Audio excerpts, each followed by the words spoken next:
n'en veux pas des bijoux de chez Chanel, je n'en veux pas. Donnez-moi une limousine, j'en ferai quoi? Offrez-moi du personnel, j'en ferai quoi? Un manoir à Neuchâtel, ce n'est pas pour moi. Offrez-moi la tour Eiffel, j'en ferai quoi?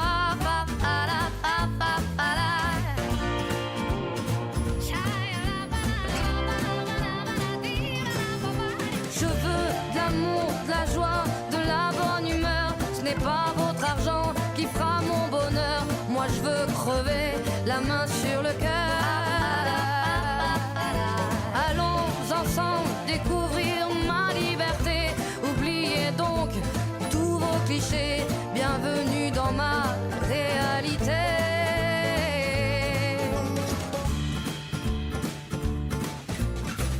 J'en ai marre de bonnes manières, c'est trop pour moi. Moi je mange avec les mains et je suis comme ça. Je parle fort et je suis France, excusez-moi. Muy buenos días, señores, ¿cómo les va? Bienvenidos a Tercer Tiempo 2026 y no es martes 13, es miércoles 14, por eso vinimos, por las dudas.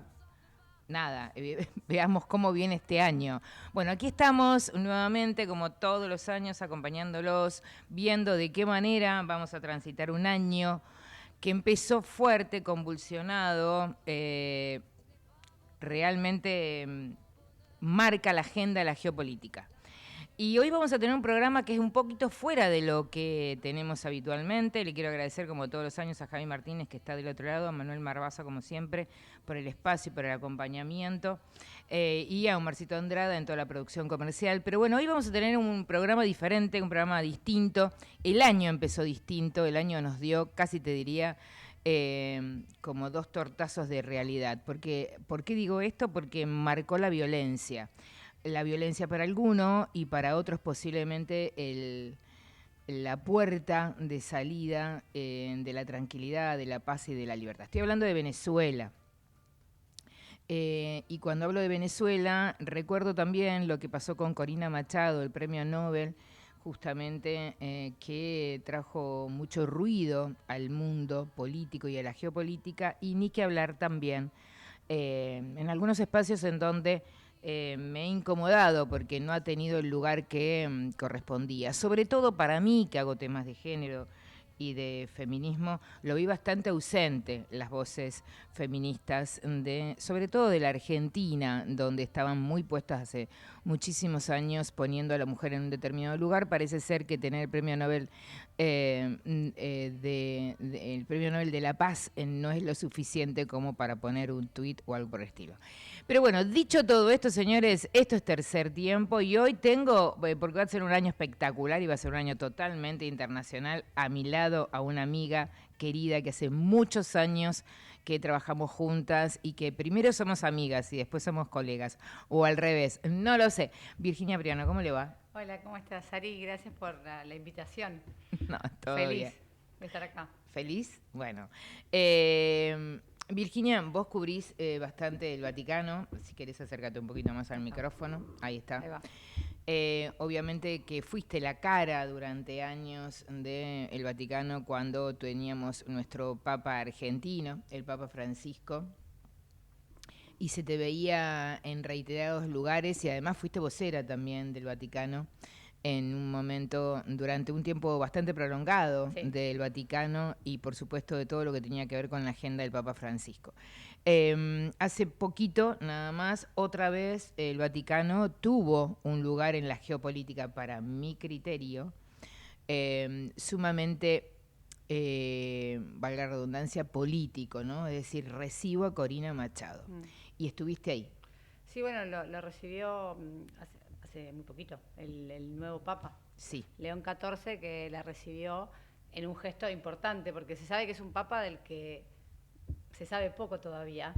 Se lo está mirando con bastante atención, a ver qué va a hacer, qué no va a hacer, qué va a decir. Es un hombre que no dice tanto todavía. Con lo cual, bueno, fue importante este encuentro porque también todavía recordemos que Europa se ha mantenido bastante en silencio en relación a lo que pasó en Venezuela.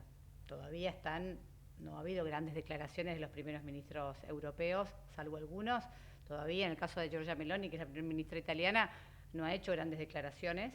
Pero gestos. Gestos ¿no? sí, pero no hay todavía como declaraciones. O sea, sí, ayer fue un día importante para Italia porque liberaron a 2 presos italianos que estaban en Caracas detenidos desde el 2024, que todavía no han hablado. Lo único que dijeron era que las condiciones eran terribles, lo compararon con Alcatraz, Sí. lo primero que dijeron. Yo esta mañana te cuento que intenté conversar, hablé con la abogada de uno de ellos, que dijeron que no van a declarar, porque lo que se está diciendo, Sari, es que como parte de la negociación de estas liberaciones está también el silencio. Digo, hay condiciones para liberar, ¿no?, a estos presos, a estos primeros presos políticos. Pero bueno, vamos a preguntarte, perdóname, del Vaticano. Se espera mucho el Vaticano, porque al Papa anterior, al Papa Francisco, también recibió críticas en su momento por la no intervención o poca intervención en temas tan complejos como fue el caso de Venezuela. Recordemos que se habló mucho de Francisco y ¿no?, el lugar o no lugar que tomaba en el caso de Venezuela. Uh-huh. Entonces ahora se lo mira con tanta expectativa a este nuevo Papa León XIV para ver qué va a hacer. Bueno, la recibió a Corina Machado, ya es un gesto. Es un gesto. Ahora hay que ver qué pasa, ¿no?, después de más. Bueno, él ya había intervenido, y más que la palabra no es correcta, es la palabra intervenido, porque sabemos que el Vaticano es muy prudente y muy cirujano con las palabras que usa. Aprendimos mucho con el Papa Francisco de eso, quizás a lo mejor es más el acto que la palabra, pero tuvo, dicen, por lo menos por lo que leí, en cierta manera un determinado compromiso para ver si podía ser Maduro una llegada, pero eso se lo vamos a preguntar en un ratito a Juan Batalame, que es un experto en política internacional, ex secretario de Defensa del gobierno de Milei durante la gestión de Petri, uh-huh. Y que fue además columnista de Tercer Tiempo durante mucho tiempo, aquí cuando estábamos en otro espacio. Hoy me decía, ¿cuánto tiempo? Un montón, le digo yo. Bueno, así que si te parece, nos relajamos, ya dimos el saludo pertinente, los tópicos que vamos a trabajar en el día de hoy, un calor tremendo, y como si esto fuese poco, nada más, nada menos, también tenemos cuestiones ambientales, que hoy, por tener poco tiempo en la radio, no vamos a poder tocarlo, pero una Patagonia que nuevamente arde, una Patagonia que nuevamente se ideologiza porque no es lo que corresponde. Hay una sequía que ayer decía el gobernador de Chubut, Nacho Torres, como hace años no existe. Ya vimos lo que pasó, bueno, con comentarios impertinentes que tenían que ver con determinadas personas que decían que habían sido los responsables y demás cuestiones. Nada más, nada menos también lo que sucedió en la costa. Así que tiene también que ver con el cambio climático. Una persona disfrutando en las costas de mar chiquita, francés, justamente una ola gigante de casi 5 metros lo da contra una piedra. Bueno, cosas, es un mundo, pasaron y cosas que tal vez tiempo. No pasan tanto, no estamos acostumbrados en Argentina, claro, tanto como en otros lugares. Claro. Digo, hay catástrofes naturales, uno está más acostumbrado en otros lugares. Argentina siempre se mantuvo bastante, ¿no?, cuidada, protegida por estar tan lejos y con determinadas condiciones. Hoy cada vez se ve menos eso. Digo, acá se mueren de calor, Europa se está congelando con temperaturas bajo cero, ciudades completamente nevadas, como se ve en el otro lado. Antes acá no había olas gigantes, estaban en Tailandia. En Tailandia, pero también sucedió en Punta del Este. Sí, también. También sucedió en Punta del Este, uno que está muy contaminado con todas las informaciones. Ayer había una persona en casa haciendo unas cositas, unos arreglos, y yo la cargaba y le decía, decime una cosa, Sonia, ¿sabés qué está sucediendo con Luciano Castro? No sé, ¿qué pasó? Por eso digo que me parece que nosotros también estamos muy impregnados de la información, porque algunas personas no están tan al tanto de lo que sucede. Señores, 14:12 del mediodía. Bueno, de esta manera nos presentamos en sociedad. No sabemos si hay algo para que nos presentemos en sociedad. Hay poco para presentarnos en sociedad, Javi, todavía. Bueno, y sí, estamos en enero. 14:12 del mediodía. Nos relajamos un chiquito, armamos un poquito acá la mesa y en un ratito nada más Juan Batalame para hablarnos y contarnos la geopolítica que estamos viviendo todos los días. Nos encontramos con un Trump que todos los días sale al balcón y nos dice algo.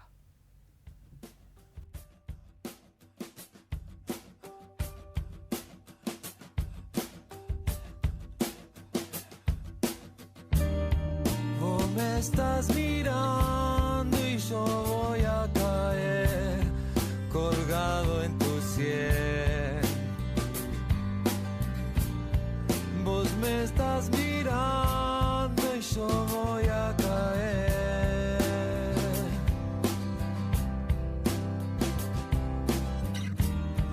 No me ves pero ahí voy a buscar tu prisión de llaves que solo cierran. No me ves pero ahí voy a encontrar tu prisión.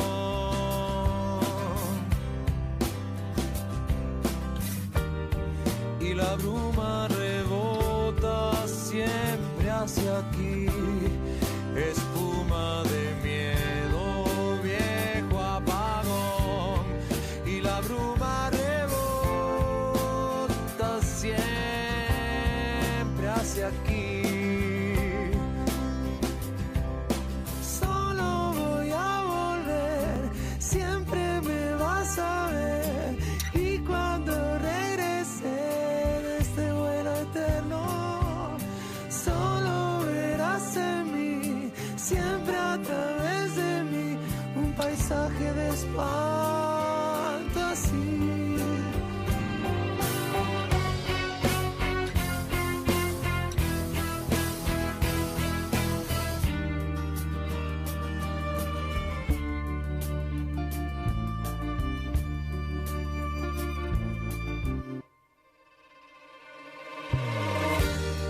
Y el nylon abrió sus alas por mí y ahora ve solo viento. Y el nylon abrió sus alas en mí.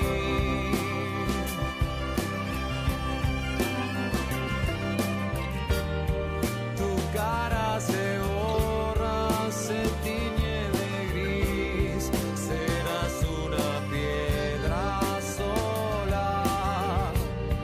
Te desprendes de mí, yo me quedo en vos.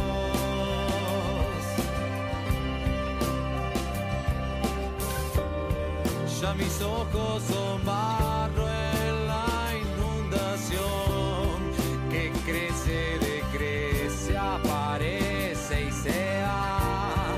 Y mis ojos son barro en la inundación. Solo voy a volver, siempre me vas a ver.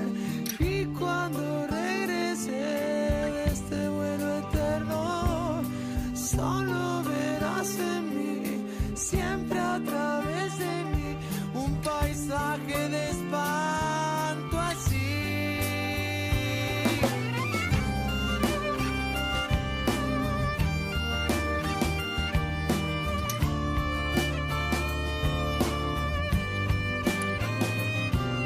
Solo verás en mí, siempre a través de mí, un paisaje de espanto, espanto, espanto, espanto.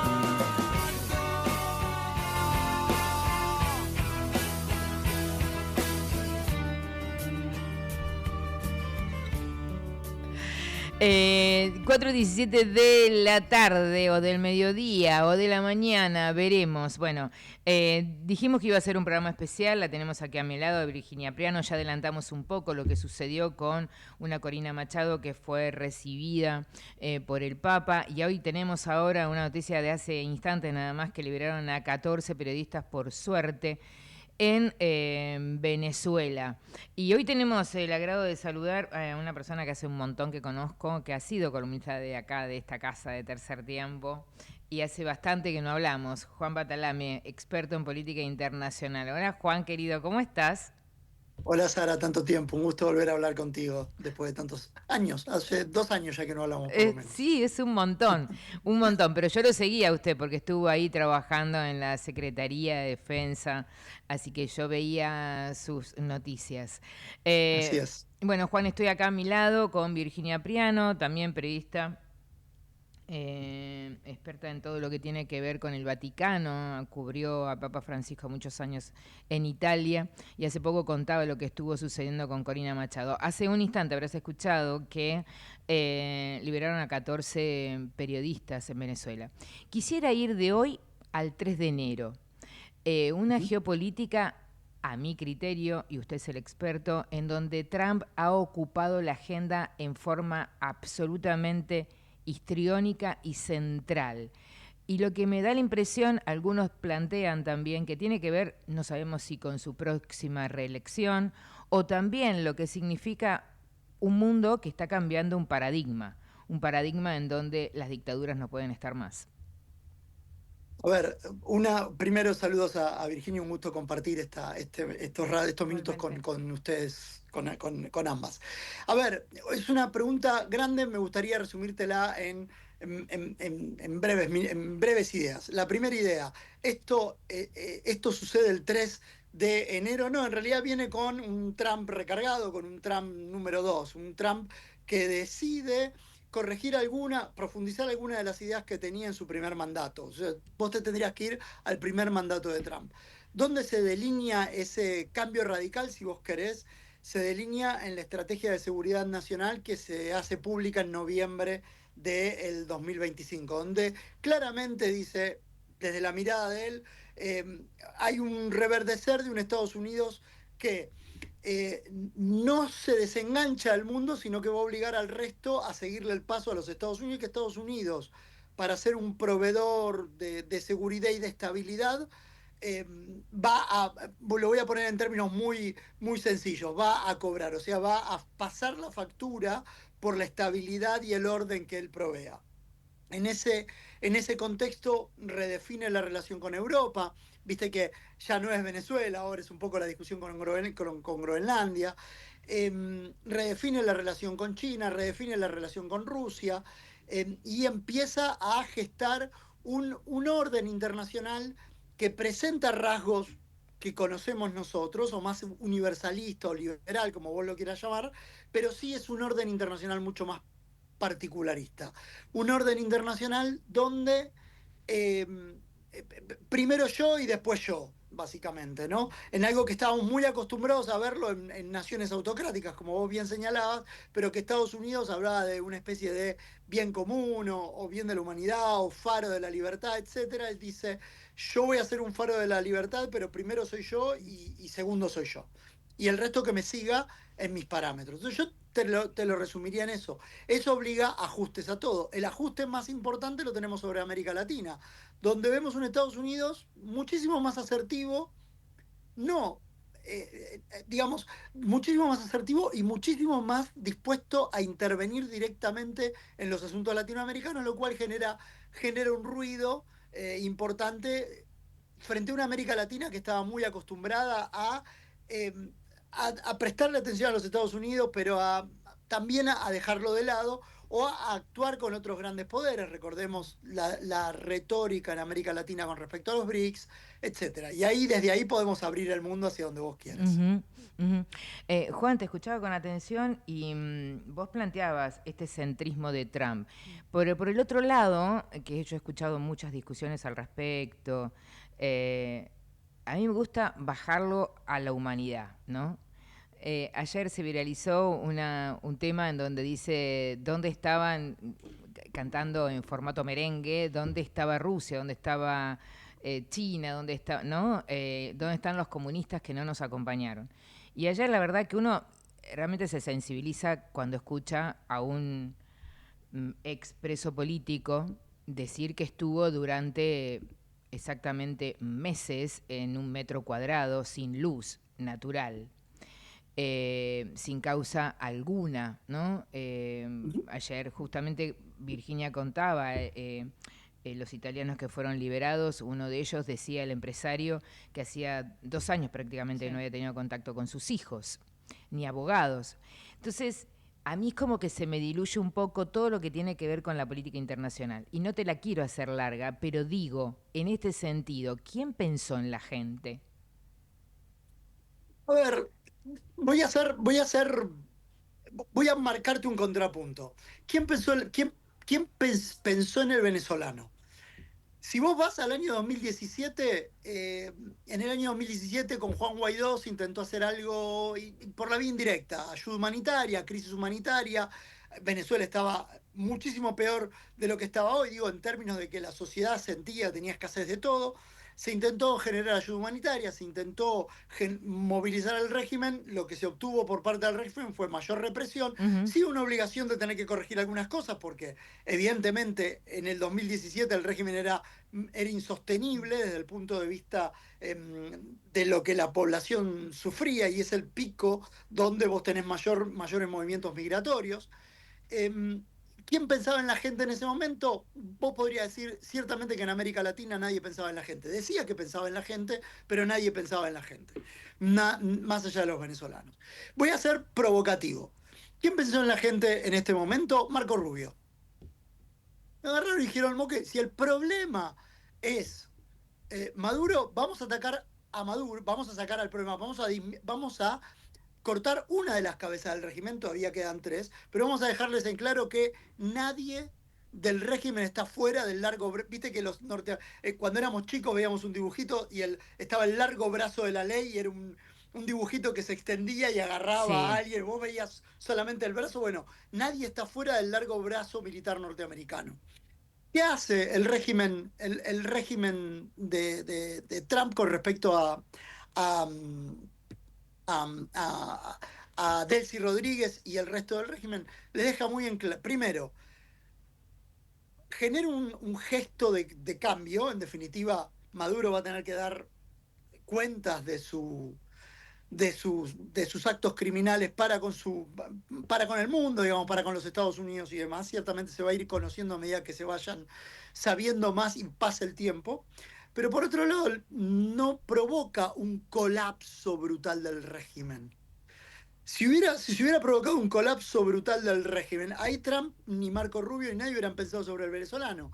Se hizo una especie de transición pactada, que cuidado que no significa que estaba todo acordado de antemano, sino pactada en que ustedes siguen a cargo de los resortes del Estado venezolano, pero ojo con violencia en las calles, ojo con que esto se desmadre. Entonces, en ese contexto, tenés 2 situaciones que pasan. Una, el régimen definitivamente ya no tiene Maduro, con lo cual tienen que pensarse ellos a futuro, por lo menos los 3 líderes y todos los que los rodean. 2, el régimen no colapsó, por lo tanto vos no tenés desorden en las calles, vos podrías ir a otras intervenciones, como fue la guerra de Irak, que en alguna vez hablamos, o lo que fue la guerra de Afganistán.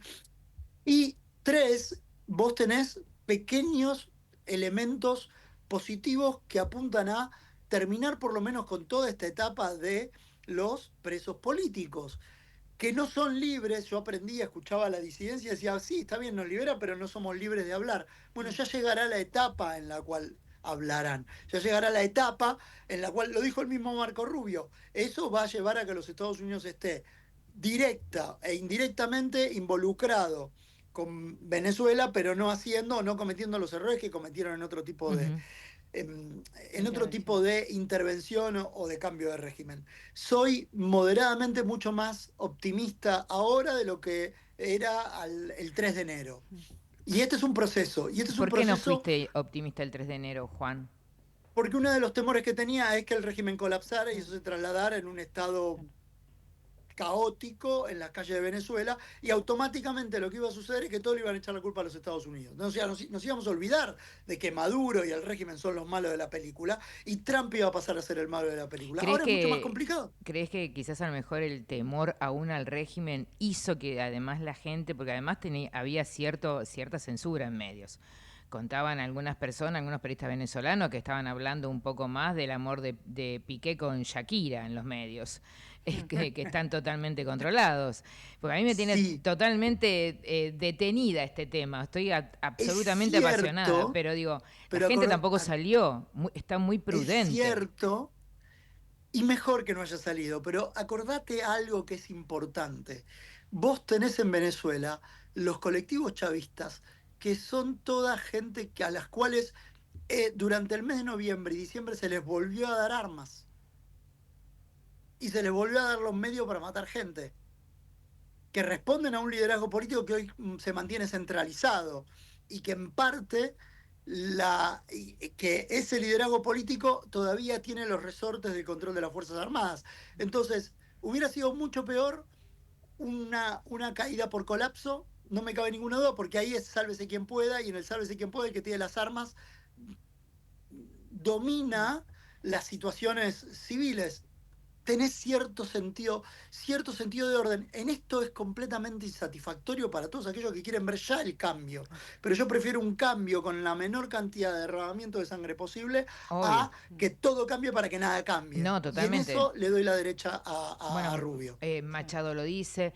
Un Rubio que tiene muchas ganas de escuchar y de caminar por el malecón también. Posiblemente como ponele que como liberador.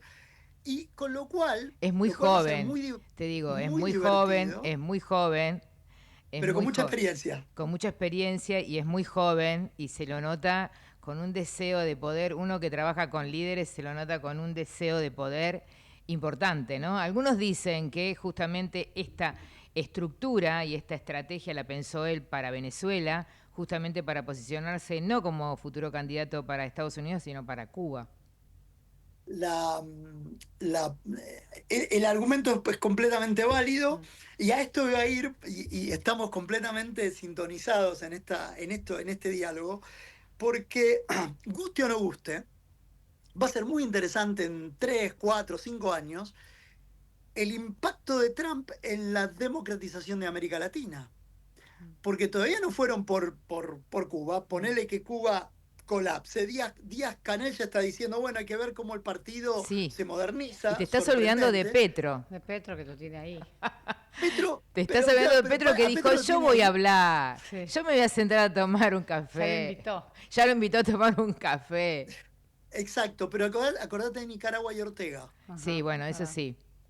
Es el otro punto. Entonces, en algún punto, los latinoamericanos, para criticar, para apoyar, etcétera, etcétera, vamos a tener una discusión acerca de el legado democratizador del Partido Republicano en América Latina, siendo que América Latina tiende a tener una especie de amor por el Partido Demócrata, lo cual es raro, y en ese sentido las narrativas son importantes, como vos bien señalabas. Y por otro lado, uno sabe que Marco Rubio tiene aspiraciones válidas a ser candidato presidencial. Qué mejor que aparecer como una persona que, por ejemplo, logró avances concretos en Venezuela, logró avances concretos en Europa. Cuidado, porque esto es importante también dentro de la dinámica política norteamericana, sin hacerle sombra al presidente Trump, porque a donde le haga sombra al presidente Trump también puede llegar a tener algún problema. Con lo cual, es un mundo interesantísimo. Vir, ¿querés hacer alguna pregunta? Bueno, yo estoy más del lado europeo, con lo cual también tal vez importa un poco menos para América Latina, porque viste que Europa mira a Europa, o Rusia, Ucrania, y lo que está pasando por el otro lado. Viste que se dijo bastante de este silencio un poco de la Unión Europea frente a todo esto. De hecho, bueno, Italia con Venezuela tiene vínculos históricos como los tiene con Argentina. De hecho, hay muchísimos ítalo-venezolanos y demás. Muchos dicen que Europa está silenciosa porque con Estados Unidos tiene miedo que los abandonen con Rusia y con todos los problemas que tienen ellos del otro lado. Bueno, entender un poco vos qué pensás en el rol de Europa frente al tema Maduro, Estados Unidos, y bueno, si bien ahora también está todo el tema de Irán por el otro lado, con lo cual Europa está con otros conflictos en este momento. Vamos a divertirnos un poco porque Sara es provocadora, así que voy a divertirme con esto. Trump, Europa le va a deber lo que se llama la autonomía estratégica europea. ¿Sí? Que tanto hablaron en su momento Macron, Merkel, amenazaban con que, bueno, vamos a la autonomía estratégica europea, etcétera, etcétera, y nunca pasaba nada. Bueno, Trump los está empujando a redefinirse ellos como actores globales. A salir del confort francés. A salir del confort francés. Exactamente, le van a tener que agradecer a Trump, en cierto sentido, este por ejemplo, resurgir de una Alemania a la cual le interesa la autonomía estratégica, le Sí. interesaba con Merkel, pero Francia era más bien ambigua, Sí. a una Europa que no por nada, fíjate vos, Francia como un país que ha ralentizado ciertos procesos. Sí. Una Europa que perdida en su propia posmodernidad, hablaba del sur global y nos metía a todos nosotros en la bolsa del sur global, y con una agenda, si vos querés, más poco estratégica, relevante, pero poco estratégica, a una Europa que de repente le dice a Francia, bueno, basta de esto de los agricultores, Sí, el acuerdo con la Unión vamos a Europea, movernos Mercosur.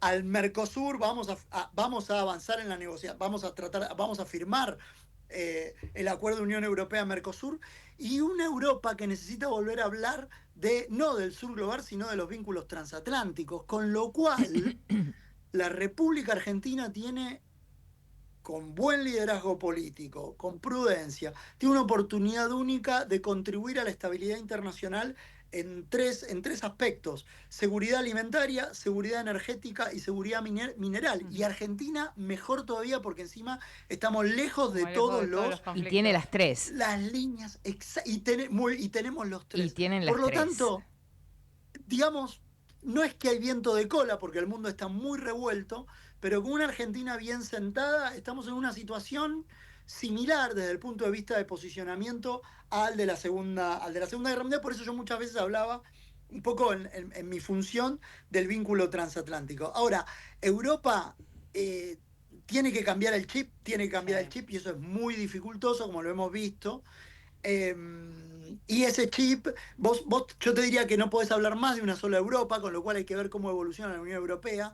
Vos tenés la Europa cercana a Rusia, que dice, hagamos lo que quiera Estados Unidos, Polonia, los países bálticos, una Alemania que es un gran poder, entonces tiene que moverse en esa Europa del Este y en esa Europa central, y una Europa mediterránea, y te diría atlántica, portuguesa, española, que no siente ni siquiera, si bien está en la dinámica europea, pero por ejemplo es mucho más eh, silenciosa, o mucho más, o siente menos la urgencia que Europa Central, y esta Europa, esta nueva Europa, como la solía llamar Donald Rumsfeld.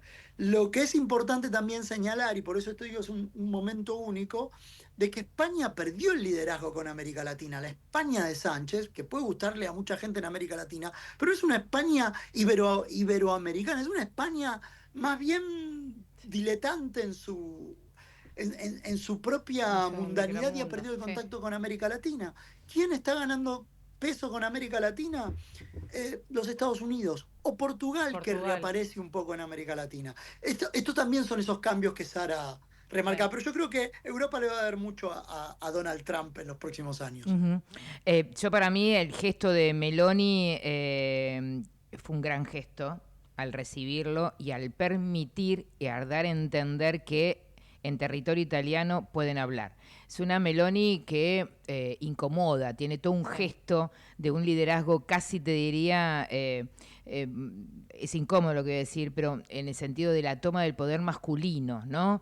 Que se para ante un Trump, se para, saluda, y muy incómodo ante un Pedro Sánchez que, para mi criterio, y te vuelvo a traer a Venezuela, y te vuelvo a poner en la parte de la ideología, me parece que hoy el gesto de Trota estando en la puerta de la ESMA diciendo: señores, si no se plantean que los presos políticos es lo mismo que pasó acá en la década del 70, me parece que pone brea sobre un montón de discursos. Pero bueno, te quiero escuchar a vos.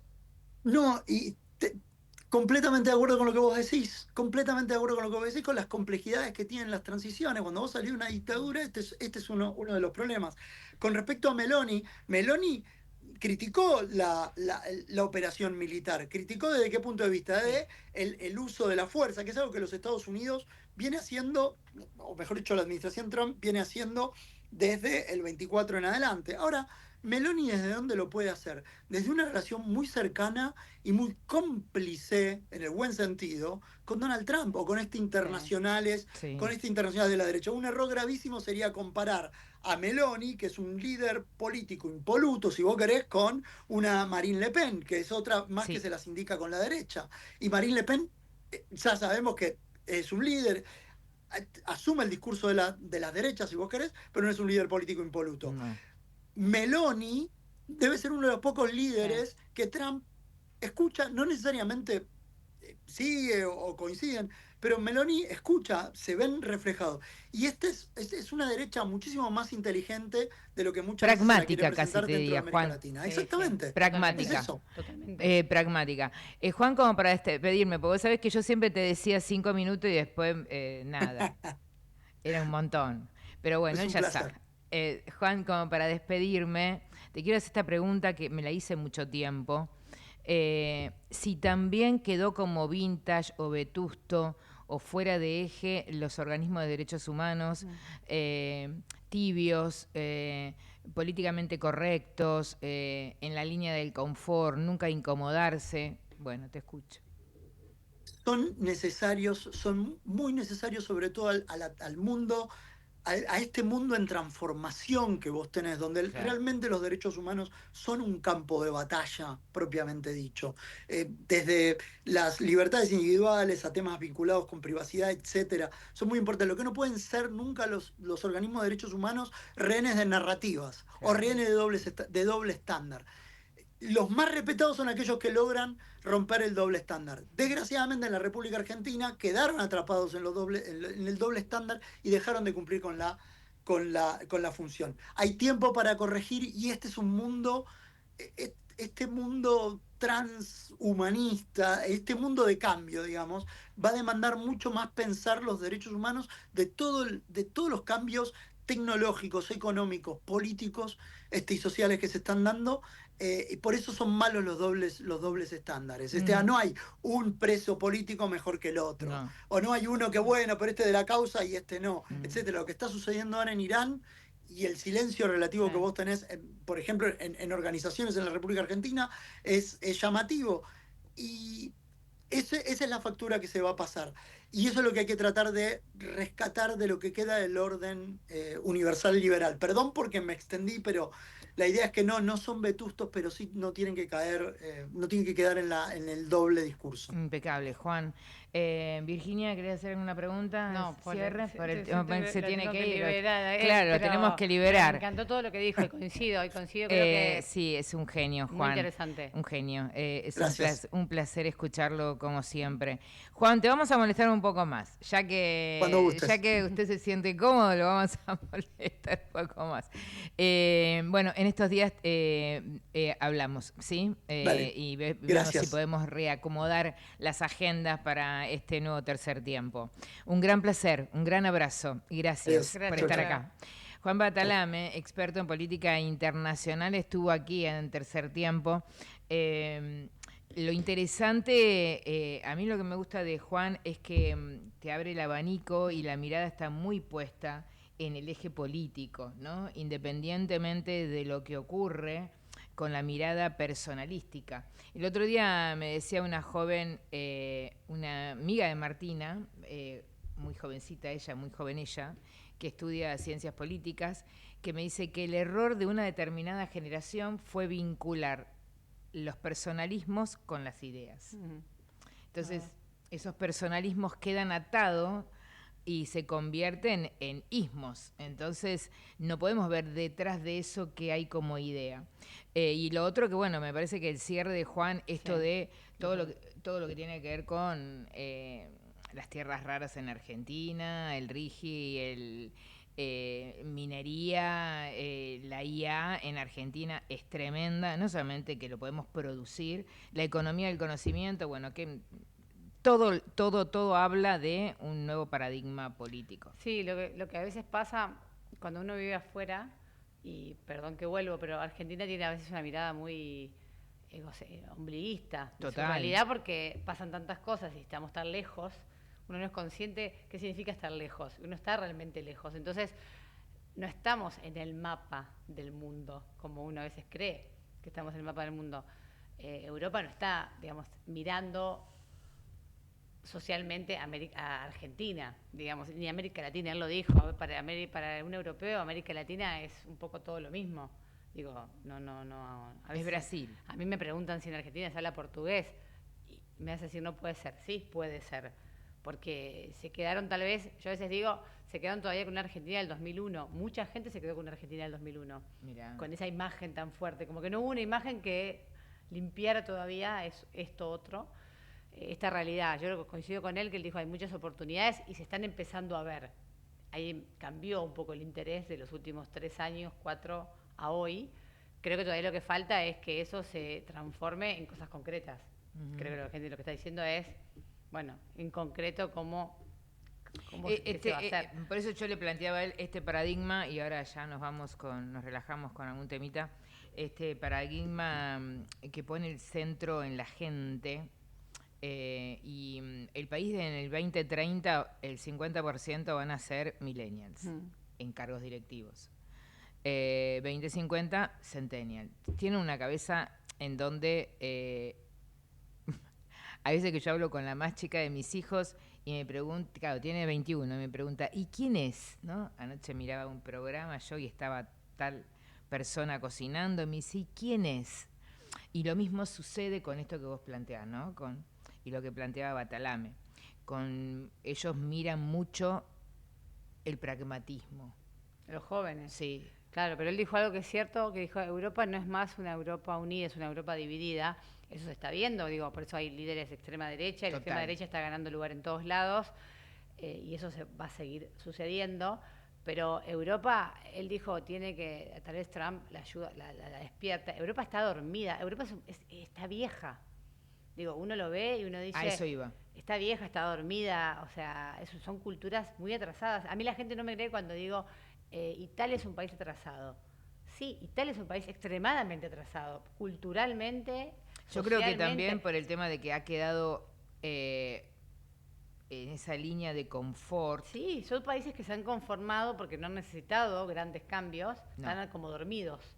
Exacto. ¿Viste? Y por eso él dijo Portugal. Portugal se despertó porque, bueno, era el país, si querés, más pobre de la Unión Europea. Bueno, era como, viste, como el hermanito. Bueno, y ahora tuvo un crecimiento económico mucho más grande que han tenido otros. Terrible. Porque se han despertado, han tenido presidentes más jóvenes. Digo, Terrible. Pero la Europa que nosotros conocemos, la que él dijo, Alemania, Francia, Italia, España, está, digo, o reacciona. Yo creo que por eso yo Meloni digo que tomó ese lugar. Exacto, me lo sacaste de la boca. Yo creo que Meloni ocupó ese lugar del rejuvenecimiento, del pragmatismo, más allá de que si es católica o no. Sí, del eso fue un discurso de campaña. De campaña, vacío. Sí. Y con poco sustento. Pero me parece que ha tenido, es joven, es muy joven. Yo creo que hay muchos líderes que están comenzando a tener un posicionamiento muy ligado a un pragmatismo, y son jóvenes para la política, para una política que le falta mucho tiempo, y nada más y nada menos también con una sociedad que ha aumentado su calidad, su tiempo, su cantidad de tiempo de vida, ¿no? Su extensión de vida. Su extensión de vida, no me salía la palabra. Bueno, 14:45, señores. Nos vamos con un temita y volvemos. Bueno. Dale. Vamos la radio, somos tu voz. Vamos con Eco, siempre la verdad y la mejor información.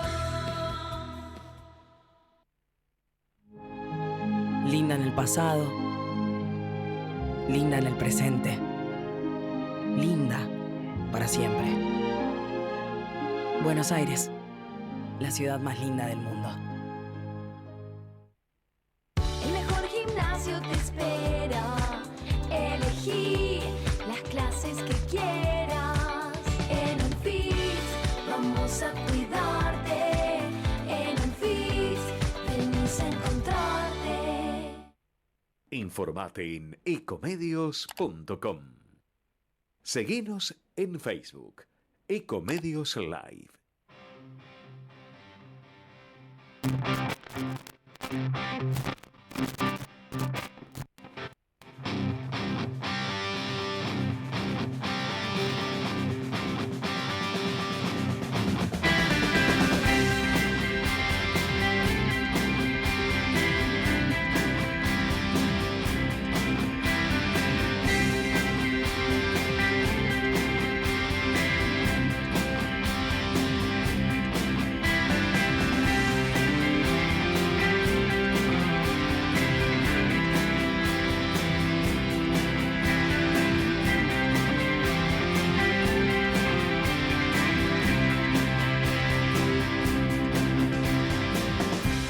Parece que en el final no me saldré con la mía, mi amor. Debería chequear mi contestador. Fly 956 voy a extrañar. Tu belleza es como un resplandor. Estoy tan cansado que no tengo fuerzas para discutir. Es tan triste esta vez que no puedo hablar. Fly 956, el tiempo dirá. Yo sé que vos vas a regresar. Disculpa mis actos de amor. Siempre hay quilombito en un cielo de dos. Y nunca hay terreno sagrado, amor. Y es difícil no ser injusto con vos. Cuando escapas en tu Fly 956 intento reír. Dios no está en los detalles de hoy. Será un melodrama vulgar. Pasado 2 meses nos consolarán. Llorarás con un ojo y con el otro te reirás. Fly 956 voy a extrañar. Tu belleza es como un resplandor.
14:53, señores, y así casi prácticamente como que terminamos, como que le dimos fin al tercer tiempo del 2026, amiguito Javi Martínez. Bueno, gracias como siempre, es un genio Javi en la operación técnica. Y de esta manera damos fin y el miércoles que viene nos encontramos, nos quedan 7 minutitos. Señora. Bueno, yo agradecerte porque me vuelvo el viernes a Italia. ¡Apa! Al frío polar ártico que hace en este momento. Acá están arriba de los 30 y pico. Sí. Allá está -5, -6. Yo vivo en Milán. Hace mucho frío. Yo solamente decir que Argentina es un país complicado, pero tiene muchas más cosas buenas de las que uno puede ver cuando vive acá. Ah, mira qué bien. Pero no es que uno se tiene que ir para valorar este país. No, cada uno puede hacer lo que quiera. Yo lo que siempre digo cuando me preguntan, porque me preguntan mucho cómo es vivir afuera, cómo, ¿viste? Me quiero ir, la moda del me quiero ir. Que bajó un poco, Siempre, ¿no? Ahora bajó, hubo muchos casos de gente que se volvió o que se está volviendo. ¿Sabes qué yo vi? ¿Sabes que hay mucha gente que le da vergüenza volverse? ¿Volverse? Cosa que, digo, me parece una tontería, pero más allá de eso, creo que uno tiene que probar a la vida si lo puede hacer, está perfecto. Hay mucha gente que se fue y no es nada fácil irse. Son historias repetidas, pero no hay que creer todo lo que uno ve en los medios de las historias exitosas de los que viven afuera. No. Pero hay una sobre, ¿no? Sobre eso. Y después, a los que no les va tan bien, no tienen ganas de decirlo, o les da vergüenza, o prefieren, pensando que tal vez, ¿qué van a decir los otros? Yo creo que depende de dónde te vas, cómo te va a ir. Mirá. Es decir, acá damos por descontadas un montón de cosas que no nos damos cuenta, porque son parte de nuestra vida, y cuando te vas a un país como Europa, no son tan fáciles. Digo, Europa no es la Europa de hace 40 años atrás. Europa también está complicada, no es tan fácil. No es que llego y consigo un trabajo, no es que llego y la tengo fácil. Entonces, yo diría, hay que pensarlo 2 veces antes de hacerlo. He visto muchas historias de gente medio que se tiró a la pileta. He visto mucha inmigración estos últimos años, últimos post-COVID, de familias enteras que se han ido, con hijos en edad escolar, ¿no? Y un montón de cosas que después llegás allá y es difícil porque... ¿Qué es lo más difícil? Lo más difícil yo creo que es cierto confort de estatus económico que uno acá está acostumbrado. El argentino, Sara, es consumista. Al argentino le gusta la buena calidad de vida. Vos decís, depende de qué clase. Sí, está bien, pero digo, somos europeos con una visión también americana en muchas cosas. El argentino gasta más de lo que tiene. Total. El europeo no gasta más de lo que tiene. No. Entonces, acá estamos acostumbrados a un montón de cosas. ¿Sabes? Cuando te bajás en un avión en Argentina y ves la cantidad de piletas que hay en las casas. Y vos decís, depende de donde mires. No, hay. No existen esas cosas en Europa. Porque pero ni lo aspiran. Porque el metro cuadrado sale carísimo, porque la gente vive en lugares minúsculos y porque hay cosas que no son para todos. Acá estamos muy acostumbrados a que tengo que ir a comer afuera. Voy a comer afuera, hago esto, hago lo otro. Cuando vas allá, la gente no sale a comer afuera de lunes a domingo. No. Es un lujo. No solamente es un lujo, sino que no es el habitué. O sea, no lo tienen como... No gasta más de lo que tienen. Primero eso. Y segundo, yo tengo... Post-COVID se fue una pareja, amiga. Yo soy amiga de ella, por consecuencia de él también, con 2 criaturas se fueron a España. Quedan 3 minutitos. Volvieron ahora. Volvieron porque, bueno, les da un poco de preocupación la adolescencia en Europa, sí. Aunque parezca irrisorio. Les daba un poco de preocupación, vivían en Capital, cerca de casa, y me decía que habían cambiado mucho el ritmo. Porque, bueno, alquilaban. Bueno, pero más allá de eso, muy en lo que vos planteás, creo que también este año fue un año, el 2025, en donde el argentino reordenó un montón de temas que tenían que ver con la forma y el estilo de vida. Sí. Antes salir a morfar era prácticamente una habitualidad y un alfajor salía una factura de gas. Sí. Entonces... ese reorden, esos cambios de paradigma también están marcando una determinada forma ¿no? Se morfa en casa. Hay un montón de cuestiones que tienen que ver muy con el europeo. El europeo te invita a comer y en algunas cosas, si es posible, tenés que llevar algo Por para supuesto. compartir la mesa. Sí, no te invitan a su casa tampoco, porque No la te gente se invitan. encuentra en otros lugares, digamos, son otros vínculos, pero te digo para no aburrir, pero es, como vos decís, ¿qué es lo que más difícil? Lo más difícil es reemplazar a los argentinos, porque la forma de ser argentina no se encuentra en ningún lado. Ay, qué lindo. Italia no es argentina, los italianos no son argentinos, aunque sean de Nápoles, porque me lo preguntan todo el tiempo. ¿Somos iguales? No somos iguales. Nosotros somos muy parecidos culturalmente a muchas cosas. Cuando vivís en Italia entendés muchas de nuestras cosas, Mirá. buenas y malas, pero la forma de ser nuestra no se encuentra, yo creo que en ningún lado del mundo, te lo diría, ni en España, ni en Italia, ser argentino, con lo bueno y con lo malo. Yo creo que es más bueno que malo. Y eso no se reemplaza. Entonces, eso que vos decís, tu amiga quería que su hijo se preguntó por la adolescencia. Y eso pasa porque vos te preguntas, mi hijo, yo quiero que sea un italiano o que crezca con los valores de la amistad argentina. Ejemplo. Bueno, fue lo que me dijo. Entonces, eso no se replica, eso no se encuentra. El que se quiera ir, se puede ir. Simplemente no todo es color de rosas del otro lado. Sinceramente, y realmente no es todo color de rosas. Particularmente Italia es un país difícil para vivir, para insertarte.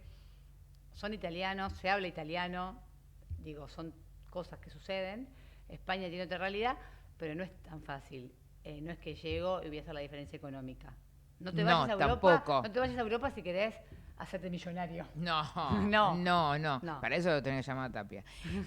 Señores, y nos tenemos que ir. Javi, ¿vos querés que me quede? Yo sé que vos querés que me quede. Si era Marbazo que vos querés que me quede y yo me quedo. Señores, gracias, Virpriano. No, un placer, te espero por Italia. Ojalá. Vos sabés que amo ese país. Señores, nosotros nos vamos a encontrar el próximo miércoles, como siempre, aquí a las 14 horas. Gracias, Javi. Gracias, Manuel Marbazo, por el espacio. Gracias, Vir. Gracias, y gracias a Omarcito Andrade, que mandó un abrazo. 2026 será nuestro, por supuesto que sí. Chau, chau. Hasta el próximo miércoles.